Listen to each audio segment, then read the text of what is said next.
Kanë filluar deklaratat hyrëse në gjykatën speciale në Hagë në gjykim ndaj Hashim Thaçit, Bashkim Smajkajt, Isni Kilajt, Fadil Fazliu dhe Hajredin Kuçit. Të gjithë akuzohen për pengim të drejtësisë, ndërkohë të gjithë janë deklaruar të pafajshëm. Akt akuza pretendon se për disa muaj gjatë vitit 2023, ata kanë ndikuar në çështjen gjyqësore ndaj Thaçit dhe 3 zhepërorëve të tjerë të ushtrisë çlirimtare të Kosovës për krime lufte dhe krime kundër njerëzimit. Prokuroria gjatë paraqitjes së provave ka thënë se në shtator të 2023-shit në Hagë, Hashim Thaçi dhe Hajredin Kuçi diskutuan për 3 dëshmimtar, të cilët dhe u udhëzuan se si duhet të dëshmonin. Nuk janë vetëm këto 5 vizita, ai përdori edhe vizita të tjera për të nxjerrë informacione konfidenciale dhe për të ndërhyrë të dëshmitarët. Motivi ishte që dëshmitarët të ndryshonin dëshmitë ose të dëshmonin në një mënyrë që ta ndihmonin çështjen e Thaçit. Të njëjtën gjë sipas prokurorisë Thaçi e ka bërë edhe me Bashkim Smajkajin.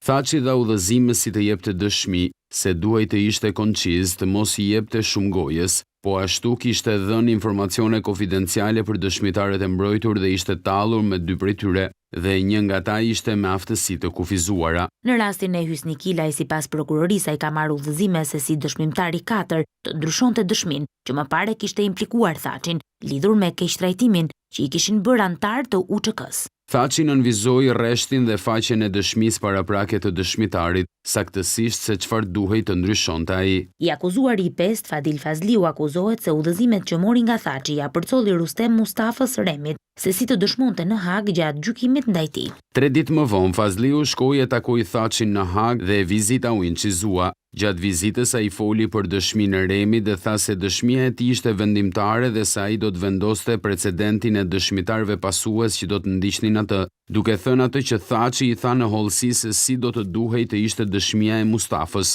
çfarë duhej të thoshte ai në mënyrë që Remi të kthehej në Kosovë, ose si hero, ose si njeri i turpëruar. Thaçi i dha urdhër Fazliut që këto udhëzime t'ia jepte Mustafës para se ai të dëshmonte në Hagë.